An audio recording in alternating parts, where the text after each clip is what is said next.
Hey, everybody. Welcome to In the Spotlight. And I got someone to participate. Yay. We got Steve Poleri. He had to remind me because I was having a very busy day. I got a new dog today. Literally like an hour ago, I got a new dog and I was running around. So my bad. Steve, I apologize. He had to remind me. But I'm here and I made your sign at the last second. I got it all. We're going good. My new dog Hitchcock is here. Say hello, Hitchcock. Not stretching enough.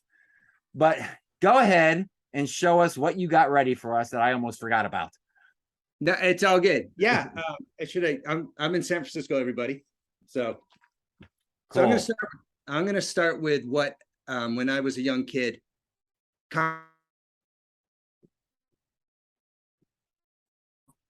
And my first comic I ever got, and I know the year, 1969 is when I got into everything. So I'm an old geezer.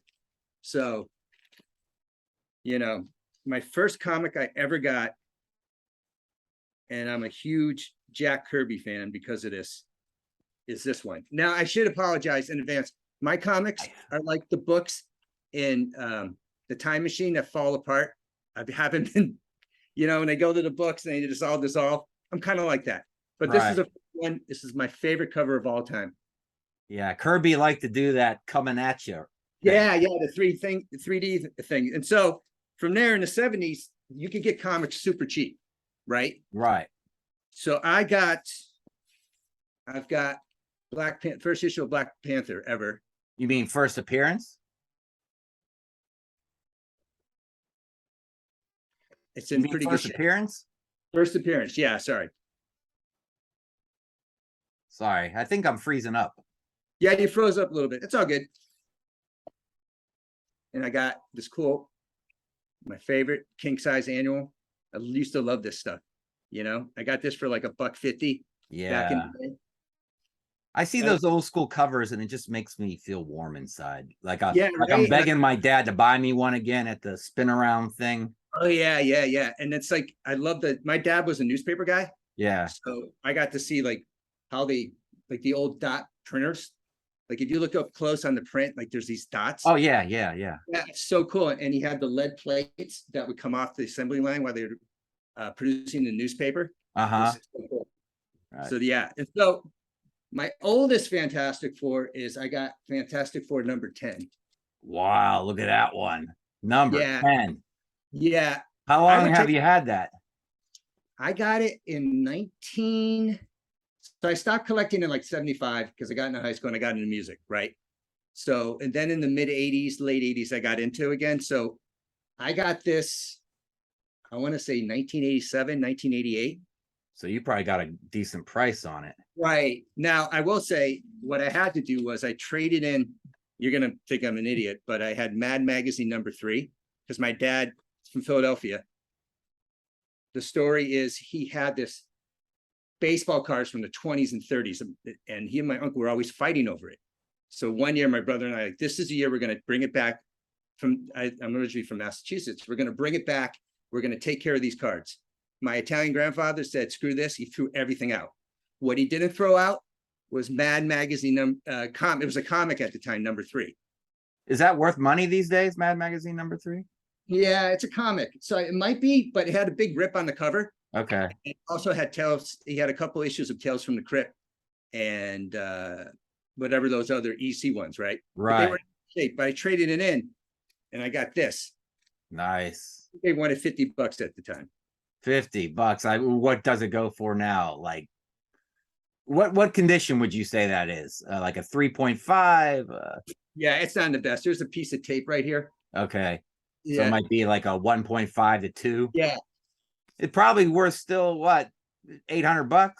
Something like that. It's not in the best. I also have I got this one, number 12, with the first appearance with the Hulk. Wow. Yeah. Look at this. Comic book geezers eat your heart out. Yeah, I got this. And then again, I'm afraid to take it out because it might fall apart but and then this one's in pretty decent shape.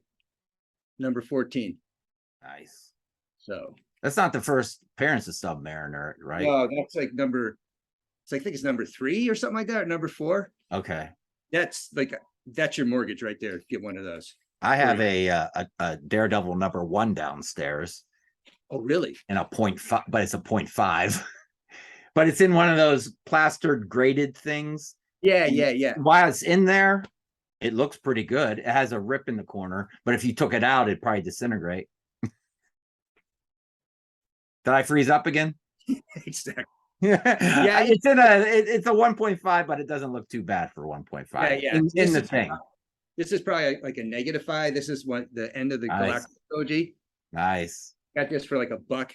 And then this is, I had a cousin, and I've got other comics that I'll get to, that gave me this. He was in Illinois. He gave me the Submariner. I love this. I love Chick Stone's inks on Fantastic Four on Jack Kirby. Yep. And then my other favorite ones, I have this Doctor Doom. It's a trilogy. It's like a 4 series of Doctor Doom from this period. Nice. Yeah. So I got this in Humans. More. This is like, this cover kills me. I love this cover. Yeah. What number is that Fantastic Four? 60. Yeah, there was this, like, I grew up in Springfield, Mass, and it was like, it was a little industrial town, and there was this guy, comic book seller, and sometimes he wouldn't know what he had. So one time I got like issues, I want to say 65 to 85 for like $1 each, and they should have been like 5 at the time. I might have lied and said, oh yeah, I got it from the dollar bin. Right, right. Yeah. And then, like I said, 1969 is the time. These are all, I remember this issue. I got it again. I love this issue. I love Gene Colan's work too. So this is another one I got after the fact, but I remember I had this as a kid, and this one too, which is Barry Smith does the artwork, but Jack Kirby did the layouts. Nice. Yeah. So I don't know how Jack Kirby got all that work done without doing speed, but you read about the guy, how much work. Yeah. They just throw shit at him and he'd keep going at his desk. Oh, it's crazy. And then from there he goes to DC, and I followed him there. So I got every New Gods. I'm not going to bring everything out. This is issue 1. I got my Mr. Miracle. Ah, yes. I think you could get that pretty cheap up until not too long ago. Yeah, exactly. And then I love OMAC. OMAC kicks ass. OMAC. I don't know what that is. He's a one-man Army Corps, man. It's a I dude never heard of him. with a mohawk. They only did 8 issues. Okay, no wonder I never heard of him. And Isn't New Gods going to be a movie soon? Yeah, the woman that did what's her name? Inhumans? No, hopefully not. No, she did like one of the Narnia films, I think, or something like that. Oh, okay. Yeah. That's not promising. Yeah, and then the Demon. I love the Demon. Yeah, that's cool. That's one. I got Commandy somewhere too, and then the hippie. Then he goes on the hippie trip with the Forever People. Now, did you ever think about getting these graded and sent back to you? No, do you think I should? I just, that number 10. I know. Fantastic right? Four. The thing is, you can't ever touch them again. No, that's the thing, and it's right. I mean, my goal was, my cousin who gave me those comics, he had back in the 70s, he had issue number 1. Yeah, and I think he paid like maybe at the time $100 for it. Isn't that with the Mole Man? Yeah, exactly. And the beast coming out of the floor?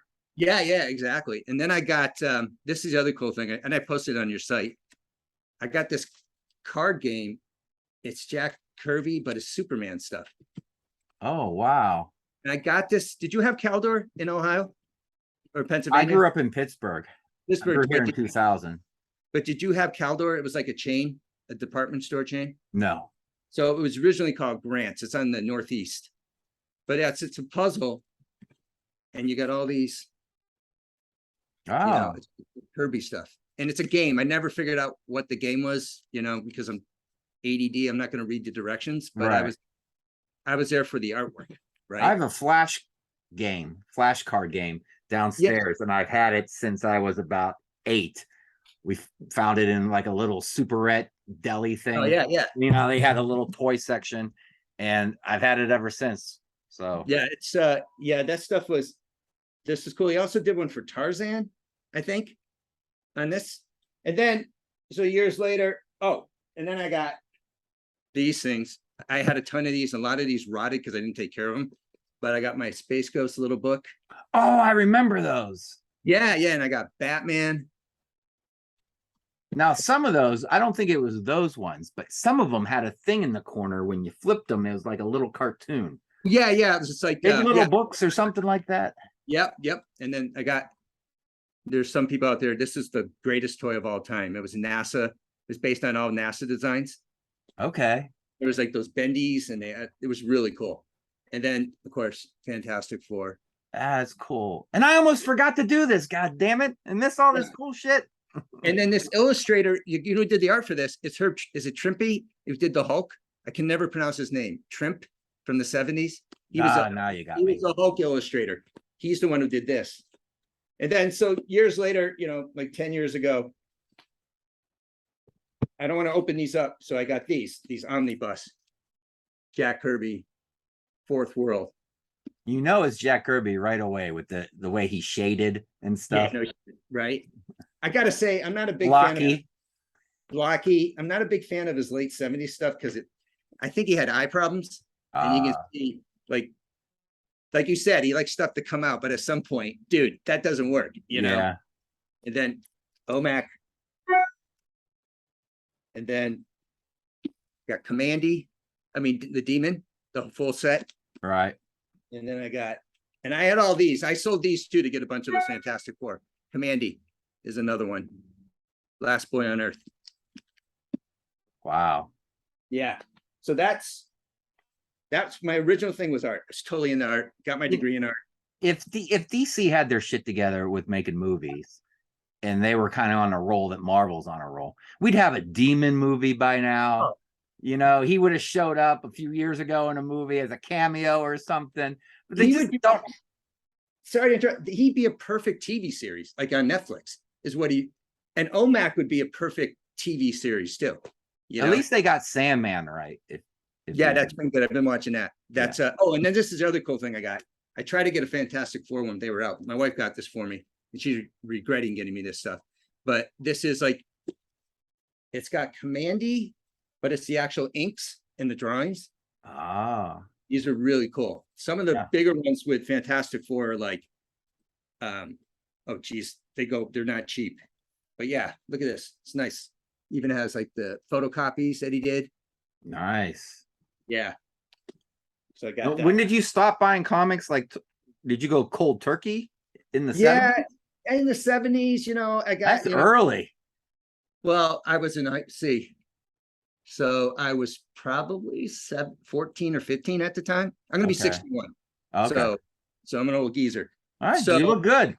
No, thanks, man. But I just got, I go into high school, girls aren't into comics, I got into music type of thing.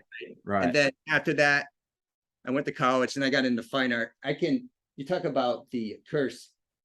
I have like a lot of fine art books where I have multiples of people. I didn't know if that was too highfalutin for this, but we're dumb here. We like to keep it simple. But I've got like Mark Rothko. I got 5 different books on him. We don't know who that is. We know Jack Kirby. Yeah, so we'll stick. And then the other thing I really loved as a kid and I destroyed is this book about horror films. I don't have the actual sleeve. But this thing, it's called A Pictorial History of Horror Movies. Oh, wow. Yeah, it's really, let me get a good, Lon Chaney, But there's one picture in here that always freaked me out, this one. Oh, yeah. Yeah. This book is, if you can find it, I don't think it's that expensive. It's really cool. Can I show something real fast? Yeah. I had this when I was a kid, and it's nice. long gone. And I found this copy on eBay for like $15 and bought it. But nice. I used to look through this when I was a kid. It's written for kids, but I used to look at it all the time. Oh man, yeah. This picture of the Fly freaked me awesome. out. Yeah. I think is the Fly 2, actually. And what looks menacing out of all these pictures, if I can find it real quick, is there's, and when I was looking at this back as a kid, there's your Lon Chaney. Oh yeah. I didn't see a lot of these movies. So my only idea of these movies was what I saw in this book. And sometimes when I think of the movies, I still think of these images but I thought that Michael Landon as a teenage, I've never even seen that movie. I thought that looked the scariest of all Oh, the no movies shit. No, back then. seriously. And what's No. that from the 57? Yeah. I should Yeah. see that movie sometime soon.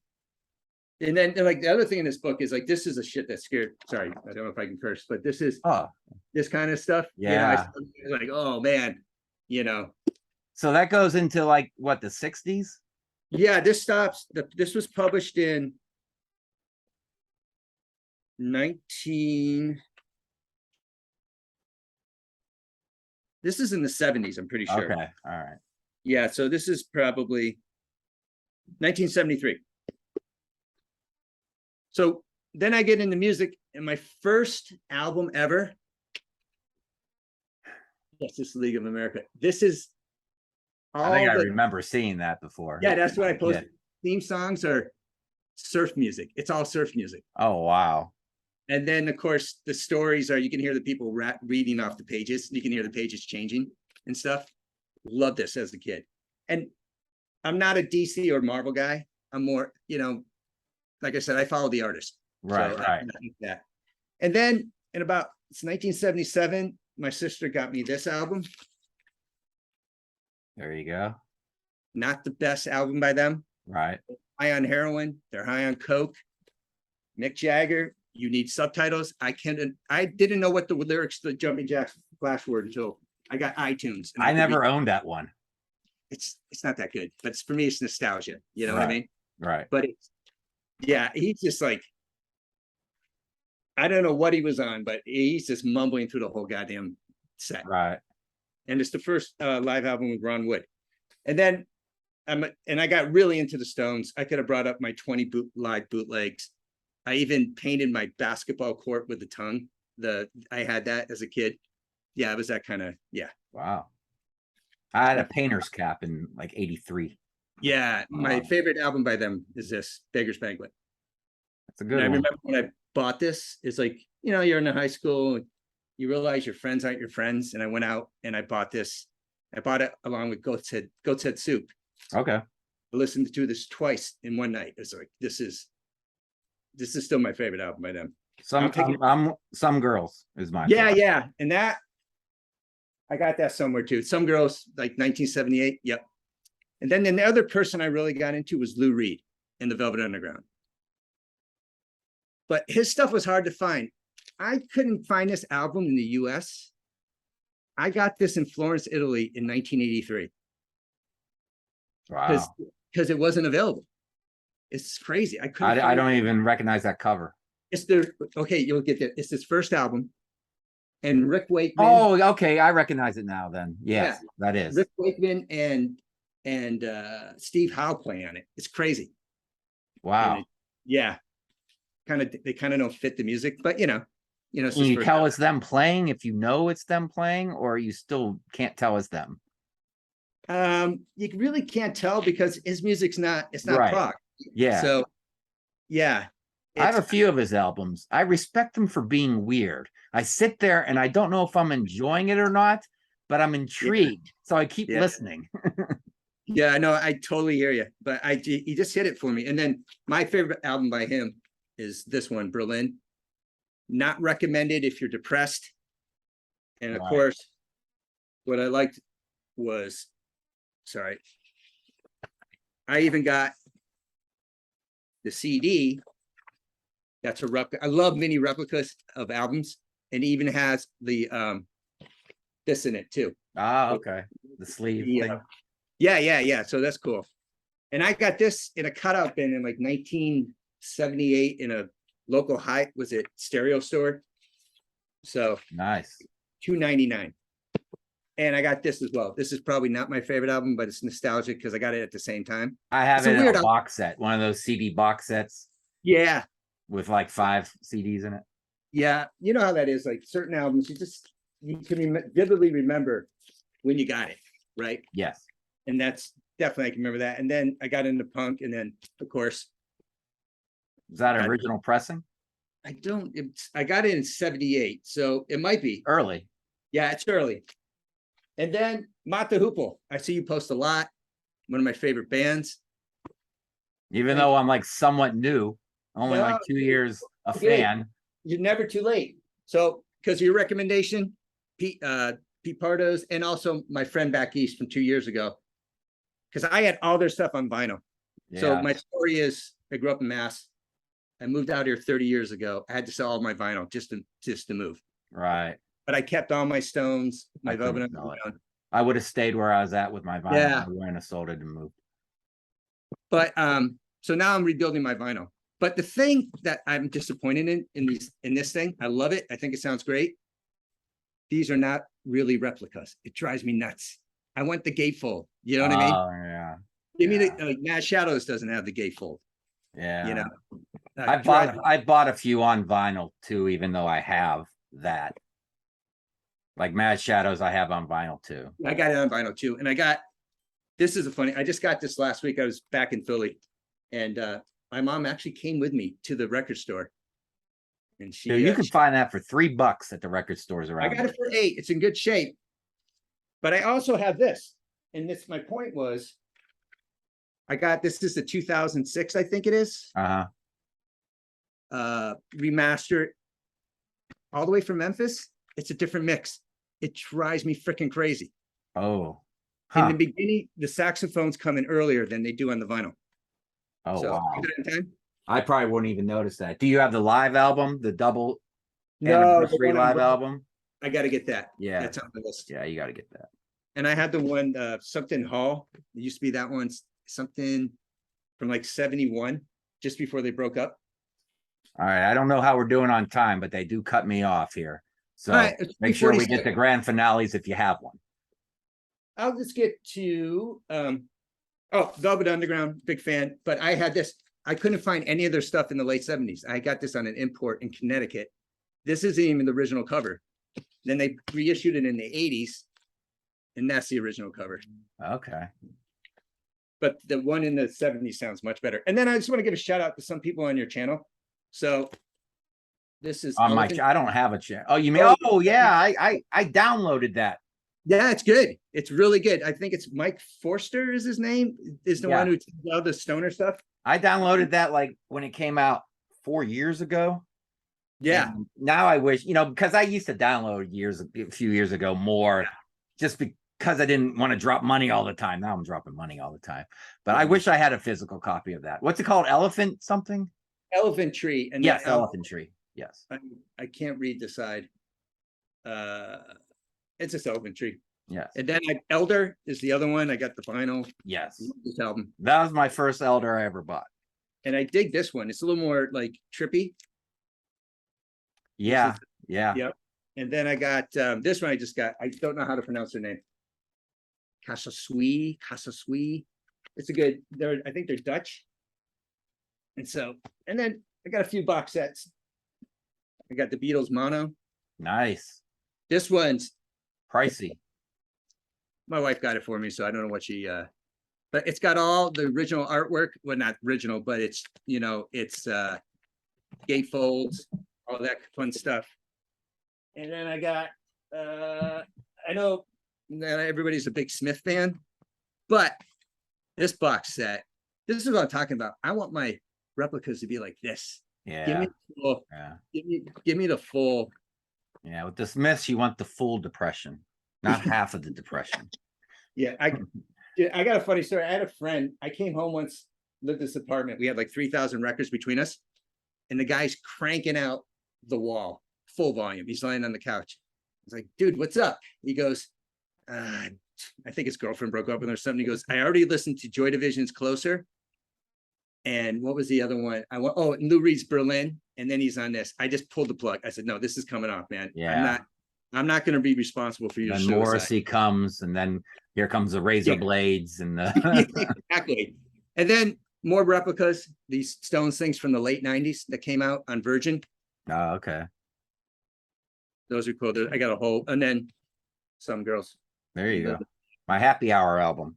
Yeah, and I don't know if it's time. And finally, my favorite box set by the Faces.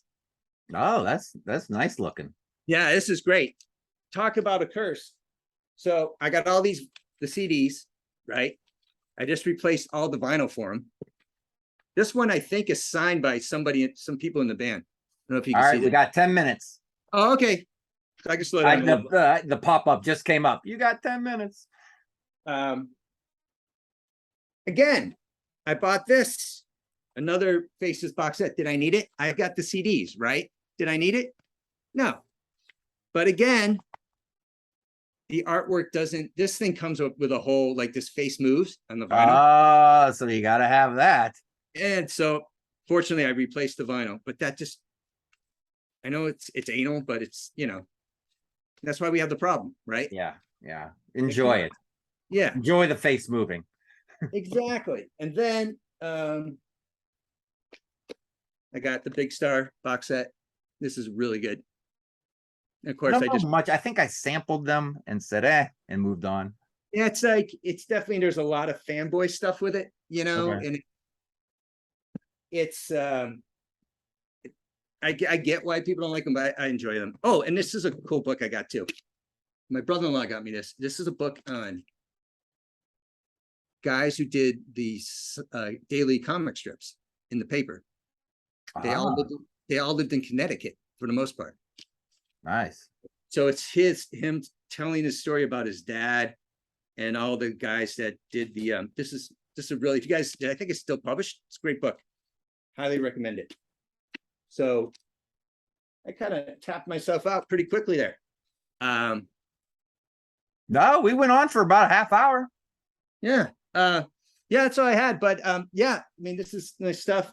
Now you got me thinking maybe I should send a number 10 to see just for shits and giggles what it comes back at, Oh, number 10? Yeah, I'm Fantastic Four. It's not cheap to do that, to grade those. Well, really? Maybe it's $100, something like that. Then you got to mail it, and you got to trust the mail, and you got to trust them to mail it back to you. But I never hear horror stories or anything. Yeah, I'm sure this Black Panther one might be. Google and see what they're worth, and then see if it's worth doing. Yeah. But know that you'll never be able to touch and read it again. That's why Pete Pardo doesn't do that shit, because he likes to take it out and look it and smell it and read it and show it on his show. Yeah, I feel like, because I took these out of the basement, I feel like I should be smoking cigarettes in like a shop somewhere, Right. Yeah, those guys in the old comic book shops you used to go into, like they're eating their sub or their grinder, like the comic book guy from The Simpsons. Yeah. Oh, wait, I got 2 other box sets. I got this because of Sea of Tranquility. I got their first album on vinyl. Super, super affordable. And then I got this because somebody posted it on your page. And I got 2 of the vinyl already. I don't know what that is. Yeah, Richard Thompson. He's a great guitar player. Okay. They're like the British version of the Byrds, but they're really into British folk. Oh, does he play 12-string? No, he plays open string, like a C type tuning. He's amazing. Okay. I got one other thing.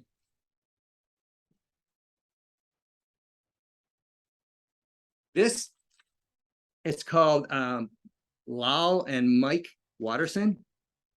It's no longer in print. It was out of print for 30 years. So these guys, like Richard Thompson's on it.